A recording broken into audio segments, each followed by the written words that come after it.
Sur le web, on reparle d'un tube de l'été. Alors attention, c'est un tube de l'été dont vous allez entendre parler pendant longtemps. C'est ça, Olivia? Oui, et où que vous soyez en vacances, vous allez y passer. Il y aura un peu de Porto Rico dans les vacances avec Despacito. Vous m'en voulez déjà, je sais, parce que quand elle rentre dans la tête, on ne sait pas quand elle en ressort. Mais c'est incroyable, c'est-à-dire que c'est la chanson la plus regardée, la plus écoutée sur Internet de tous les temps. C'est sans précédent. Alors on pourrait passer un long moment à analyser ce succès, mais vous n'avez peut-être pas envie de l'écouter plus longtemps. Ce que je voulais vous dire, c'est que ce qui est intéressant, c'est qu'il y a aussi des retombées politiques.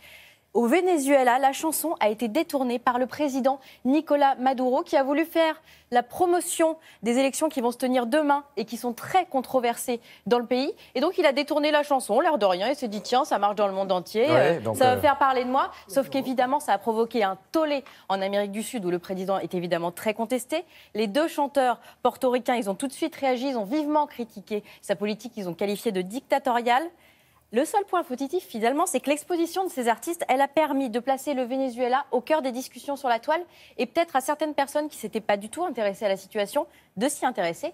Parfois, un tube de l'été langoureux, c'est donc moins anodin qu'il n'y paraît. Merci, Olivia.